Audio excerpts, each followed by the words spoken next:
So, today we are going to talk about the conservative 1920s by examining economic policy of the 1920s.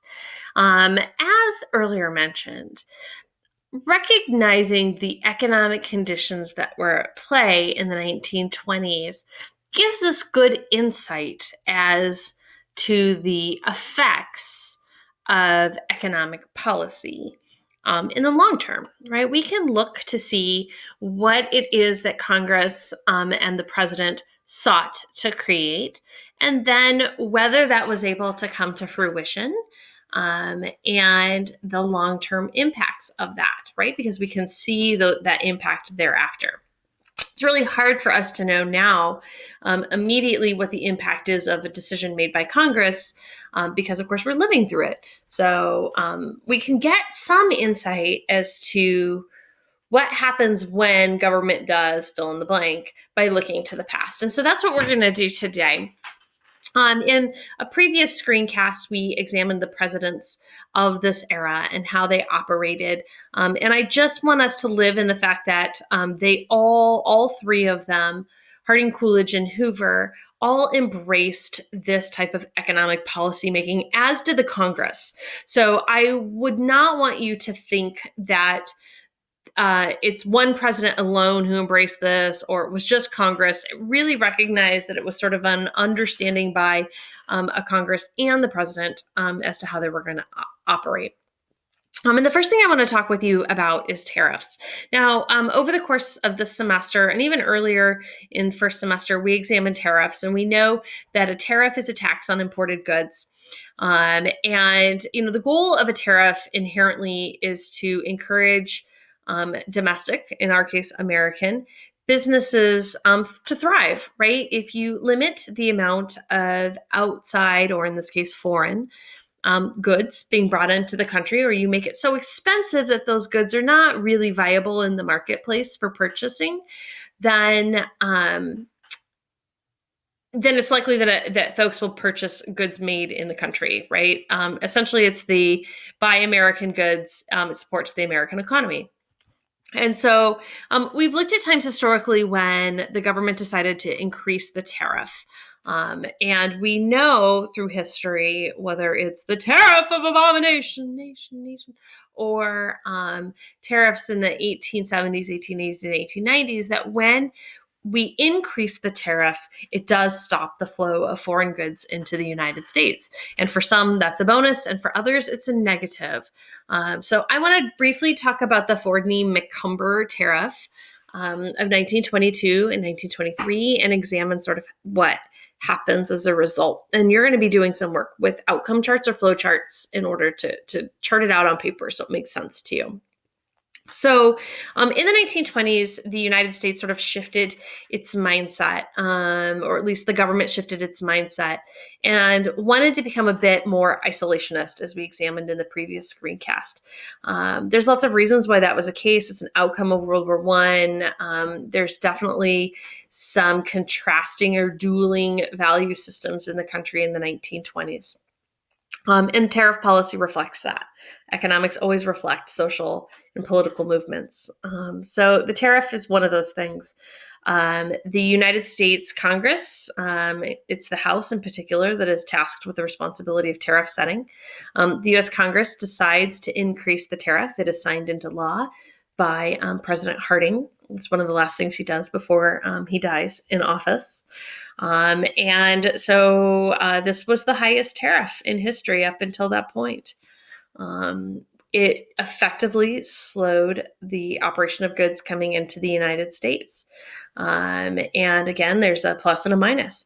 If you're in a factory system in the United States, it certainly can actually drive production, right? An increased tariff can help your business and industry because it means that there's now more consumers purchasing goods from made here in the United States. But if you rely upon trade as a way of making money, right, to trade goods to a foreign country, or in that case, sell goods to a foreign country, a high tariff really hurts. And so I always like to note that a high tariff typically hurts American farmers. This is traditional throughout history. And so I would say, we see some of those patterns still today in the United States. So when the 4D McCumber tariff was passed into law, American farmers were beginning to see some of the effects of it pretty quickly.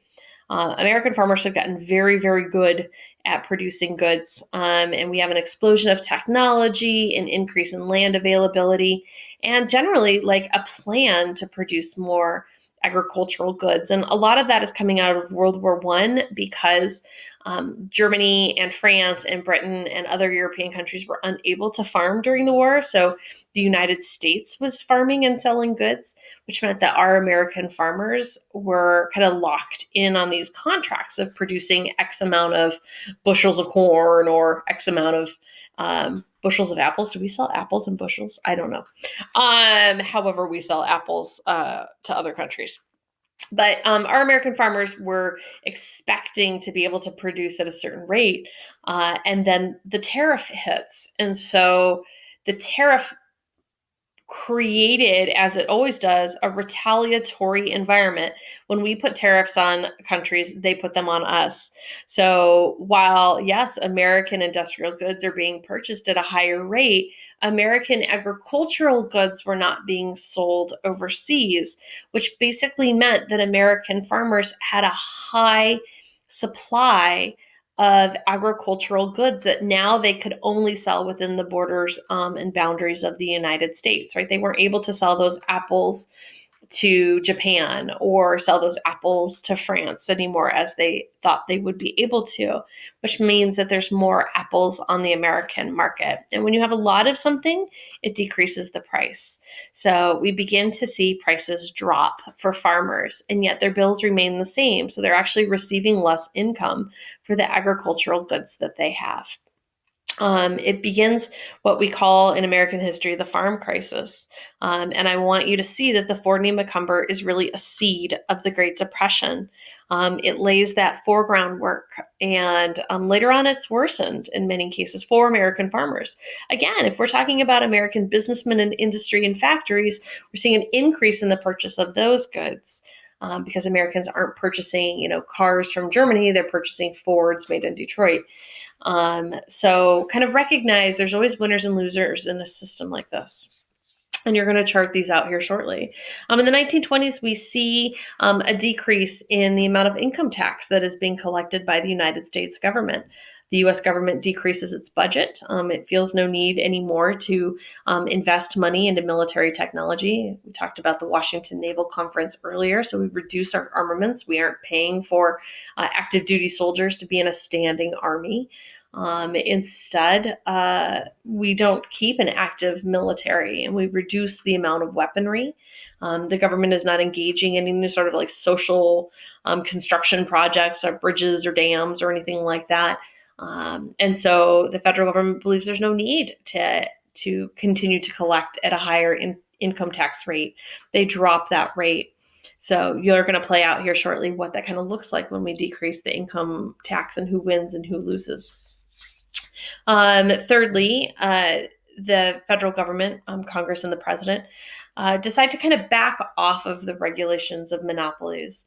We learned that in the 1880s, 1890s, and early 1900s that monopolies, when you're an industry or business that controls all aspects, both horizontal and vertical, that monopolies had some pluses and some minuses.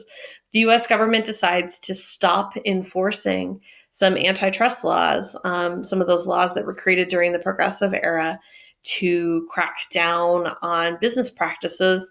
The U.S. government decides to back off of that. And we call that deregulation, when the U.S. government once regulated something and they choose not to do so anymore. And there's, winners and losers in that.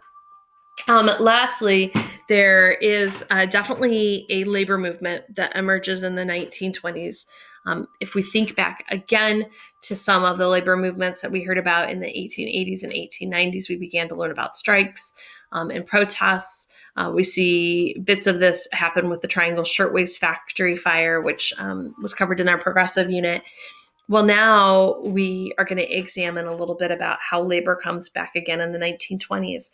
There is a shift where government no longer seems to back labor unions. The progressive presidents overall were willing to work with labor unions in order to create some sort of equality and stability in the American economy, but that is not the case in the 1920s.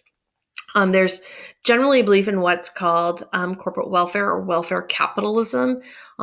Welfare capitalism means when a business or industry chooses to provide benefits to their employees so that the employees aren't in a position where they need to form a union to protect themselves from their bosses or from the administration of the business.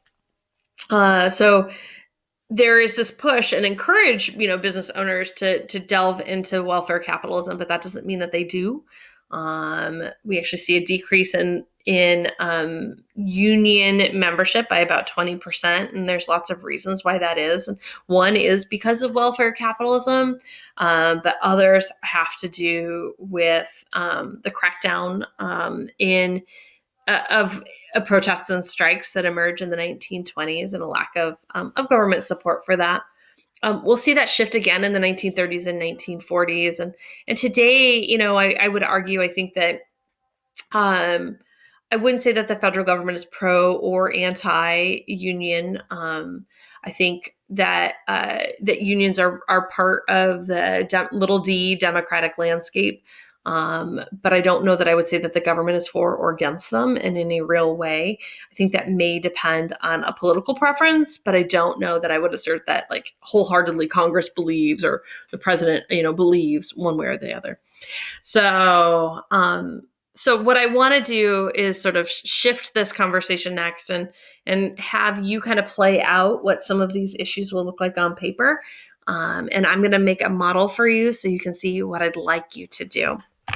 If we look at the next slide, I want you to play out in a flow chart the result or impact of increasing the tariff. I want you to play out the result or impact of decreasing the personal income tax rate. That's what people like you and I would pay. I want you to play out what it looks like when we decrease the corporate income tax rate, right? When businesses aren't being taxed as much.